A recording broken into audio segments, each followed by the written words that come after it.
열왕기하 9장. 엘리사가 예언자의 무리 가운데서 한 사람을 불러 말했습니다. 옷을 단단히 동여매고 이 작은 기름병을 손에 들고 길르앗 땅 라모스로 가거라. 그곳에 이르거든 님시의 손자이며 여호사밧의 아들인 예후를 찾아라. 들어가서 예후를 형제들 가운데서 불러내어 골방으로 데려가거라. 기름병을 가지고 예후의 머리에 기름을 부으면서 여호와께서 당신을 이스라엘의 왕으로 세우셨다고 말씀하셨소 하고 말하여라. 그런 다음에 문을 열고 빨리 도망쳐라. 머뭇거리지 마라. 그리하여 예언자인 그 젊은이가 일어나 길르앗 땅 라모스로 갔습니다. 그가 들어가서 보니 군대에 있는 장군들이 회의를 하고 있었습니다. 그가 말했습니다. 장군님, 전할 말씀이 있습니다. 예후가 물었습니다. 우리 가운데서 누구에게 말을 전하겠다는 거요? 젊은이가 말했습니다. 바로 장군님입니다. 예후가 자리에서 일어나 집으로 들어갔습니다. 그러자 젊은 예언자가 예후의 머리에 기름을 부으며 말했습니다. 이스라엘의 하나님 여호와께서 이렇게 말씀하셨습니다. 내가 너를 여호와의 백성 곧 이스라엘의 왕으로 세웠다. 너는 네 주인인 아합의 집안을 멸망시켜야 한다. 나는 내 종인 예언자들을 죽이고 여호와의 모든 종들을 죽인 이세벨에게 벌을 내려 그 죄값을 꼭 치르도록 하겠다. 아합의 집안은 다 죽을 것이다. 아합 집안의 남자는 종이든지 자유인이든지 한 명도 살려두지 않겠다. 아합의 집안을 느밧의 아들 여로보암의 집안처럼 만들고 아히야의 아들 바하사의 집안처럼 만들겠다. 그들이 이스라엘 땅에서 이세벨의 시체를 뜯어먹을 것이며 아무도 이세벨을 묻어주지 않을 것이다. 이 말을 한 다음에 젊은 예언자는 문을 열고 도망쳤습니다. 예후가 자기 주인인 왕의 신하들에게 돌아오자 그들 가운데 한 사람이 물었습니다. 평안하오. 그 미친 녀석이 무슨 일로 왔소? 예후가 대답했습니다. 그 사람이 누구며 그 사람이 무슨 말을 하는지 당신들도 알고 있지 않소? 그들이 말했습니다. 그런 말 말고 그 사람이 무슨 말을 했는지 우리에게도 일러주시오. 예후가 말했습니다. 그는 여호와께서 이렇게 말씀하셨소. 내가 너를 이스라엘의 왕으로 세웠다 하고 말했소. 이 말을 들은 신하들은 급히 입고 있던 옷을 벗어 돌층계 위에 깔고 예후를 그 위에 모셨습니다. 그리고 나팔을 불며 외쳤습니다. 예후가 왕이다. 그리하여 님시의 손자요 여호사밧의 아들인 예후가 요람을 배반했습니다. 그 당시 요람과 온 이스라엘은 아람 왕 하사엘과 맞서 싸우며 길르앗 땅 라못을 지키고 있었습니다. 요람 왕은 아람 왕 하사엘과 싸우다가 부상을 당했기 때문에 상처를 치료하려고 이스라엘로 돌아와야 했습니다. 예후가 자기를 따르기로 한 사람들에게 말했습니다. 당신들의 뜻이 내 뜻과 같다면 아무도 이 성을 빠져나가지 못하게 하시오. 이스라엘에 있는 왕에게 가서 우리의 상황을 알리는 사람이 있으면 안 되기 때문이요. 그런 다음에 예후는 자기 전차에 올라타고 요람이 쉬고 있는 이스라엘로 떠났습니다. 유다왕 아하시야도 요람을 문병하러 그곳에 와 있었습니다. 이스라엘의 망대를 지키는 파수꾼이 예후의 군대가 오는 모습을 보고 말했습니다. 웬 군대가 보입니다. 요람이 말했습니다. 기마병을 불러라. 그를 보내어 그들을 맞이하게 하고 좋은 소식을 가져오는지 물어보게 하라. 그리하여 기마병이 말을 타고 달려나가 예후를 맞이했습니다. 기마병이 말했습니다. 왕의 좋은 소식을 가져오는지 물어보라고 하셨습니다. 예후가 말했습니다. 너와 상관없는 일이다. 너는 내 뒤를 따라라.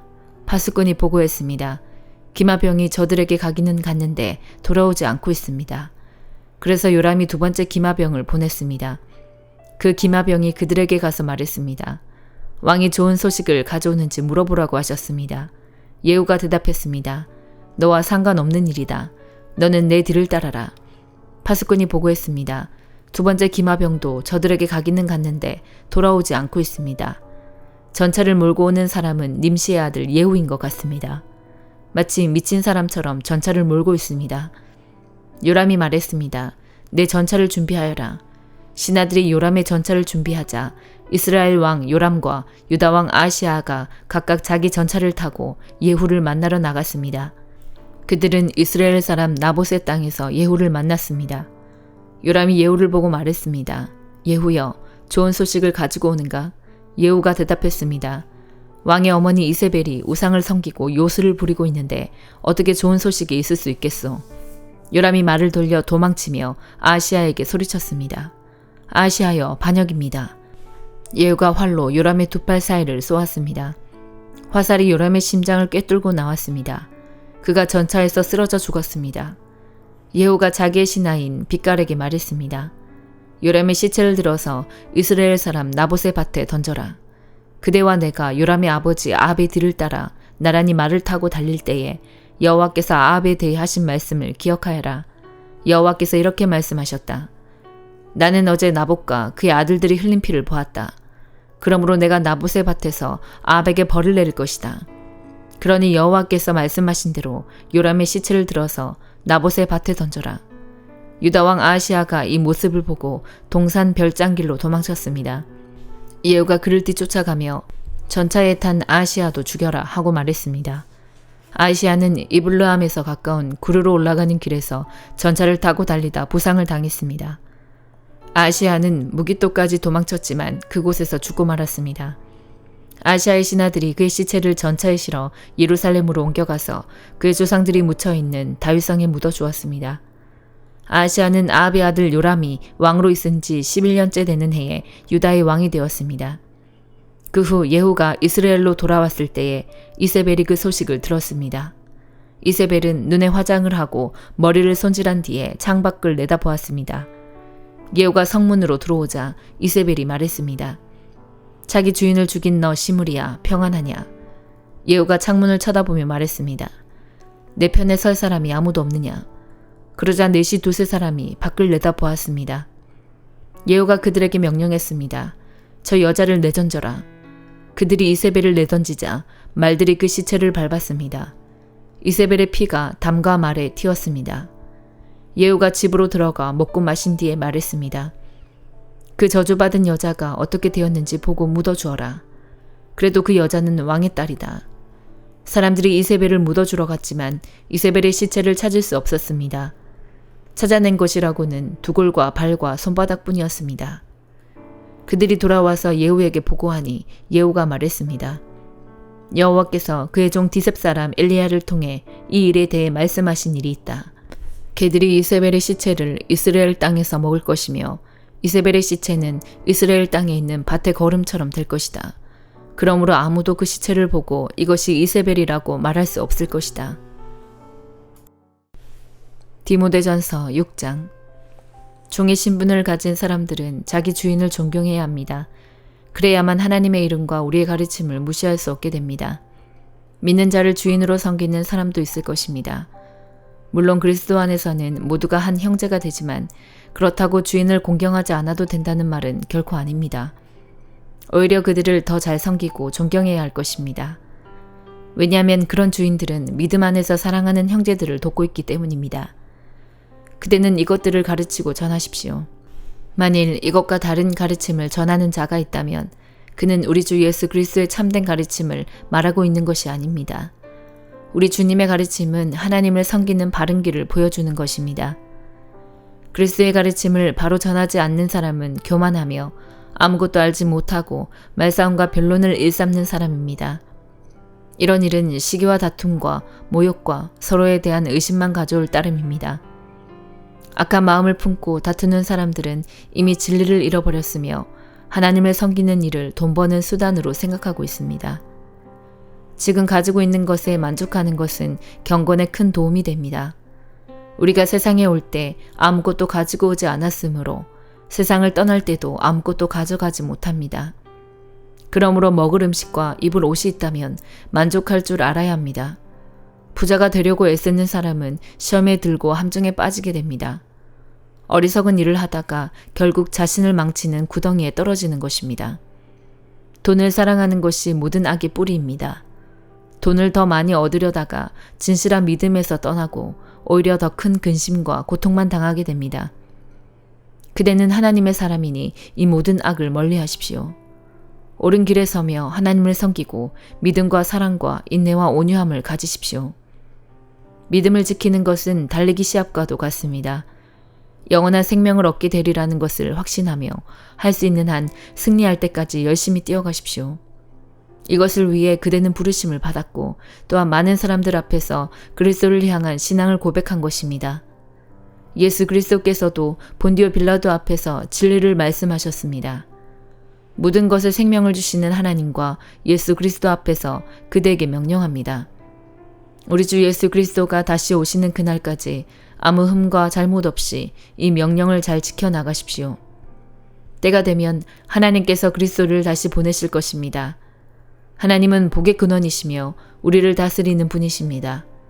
모든 왕의 왕이 되시며 모든 주의 주가 되십니다.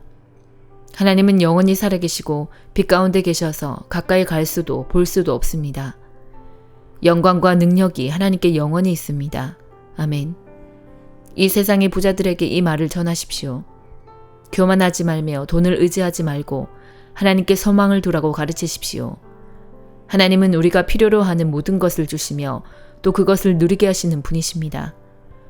선한 일을 하도록 노력하며 베푸는 가운데 부유함을 누리도록 그들을 가르치십시오. 나눠주고 베풀 때에 맛볼 수 있는 참 기쁨을 말해 주십시오.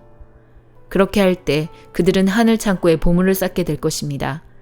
이것이 그들의 미래를 위한 든든한 터가 되고 참 생명을 얻게 해줄 것입니다. 디모데여, 하나님께서는 그대에게 많은 것을 맡기셨습니다. 그것을 잘 간직하고 하나님을 대적하며 어리석은 말을 하는 사람을 멀리하십시오. 진리에 대해 변론하는 사람들은 그들의 지식을 참된 지식이라고 말하지만 그것은 결코 지식이 아닙니다. 오히려 그들은 참된 믿음을 떠난 자들입니다. 하나님의 은혜가 그대와 함께하기를 빕니다. 호세아 1장.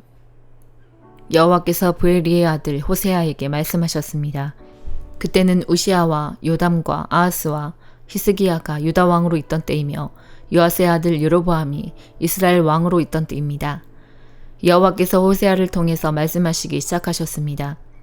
가서 부정한 여자와 결혼하여 부정한 자식을 낳아라. 그것은 이 나라가 여호와를 버리고 부정한 짓을 하였기 때문이다. 그래서 호세아는 디블라임의 딸 고멜과 결혼했습니다. 고멜이 임신하여 호세아의 아들을 낳았습니다. 여호와께서 호세아에게 말씀하셨습니다. 그 아이의 이름을 이스르엘이라 하여라. 이스라엘에게 벌어진 살육에 대하여 내가 예후의 집안을 심판하겠다. 그리고 이스라엘 나라를 멸망시키겠다. 또 그날에 이스라엘 골짜기에서 이스라엘 군대의 힘을 꺾어버리겠다. 고멜이 또 임신하여 딸을 낳았습니다. 여호와께서 호세아에게 말씀하셨습니다. 그 아이의 이름을 로르하마라 하여라. 내가 다시는 이스라엘을 긍휼히 여기지 않겠다. 다시는 그들을 용서하지 않겠다. 그러나 내가 유다 백성에게는 긍휼을 베풀겠다. 그리고 그들의 하나님인 여호와 나 자신이 직접 그들을 구원하겠다. 결코 내가 그들을 활이나 칼이나 말이나 기병으로 구원하지 않겠다. 로르하마가 젖을 뗀 후에 고멜이 다시 임신하여 아들을 낳았습니다. 여호와께서 말씀하셨습니다. 그 아이의 이름을 로암미라 하여라. 너희는 내 백성이 아니며 나는 너희 하나님이 아니기 때문이다. 그러나 후에는 이스라엘 백성이 바닷가의 모래알처럼 달아보거나 세어볼 수 없을 정도로 많을 것이다. 지금은 이스라엘을 가리켜 너희는 내 백성이 아니다라고 하였으나 후에는 그들을 살아계신 하나님의 자녀라고 부를 것이다. 그때 유다와 이스라엘 백성이 하나가 될 것이다. 그들이 한 지도자를 세우고 그 땅으로부터 돌아올 것이다. 이스라엘의 날이 위대해질 것이다. 시편 119편 73절에서 96절. 주의 손이 나를 만들었고 나를 지으셨습니다. 내게 깨달음을 주시고 주의 명령들을 배우게 해주소서. 주를 두려워하는 자들이 나를 볼 때에 기뻐하게 해주소서. 이는 내가 나의 소망을 주의 말씀에 두었기 때문입니다. 여호와여, 나는 주의 법도가 의롭다는 것을 알고 있습니다. 신실하심을 따라 내게 어려움 주신 것을 압니다. 주의 변함없는 사랑이 나의 위로가 되게 해주소서. 주의 종에게 약속하신 대로 위로하여 주소서. 주께서 나를 불쌍히 여겨주시면 내가 살 수 있습니다. 이는 주의 법이 나의 기쁨이기 때문입니다. 교만한 자들이 까닭없이 나를 못살게 굽니다.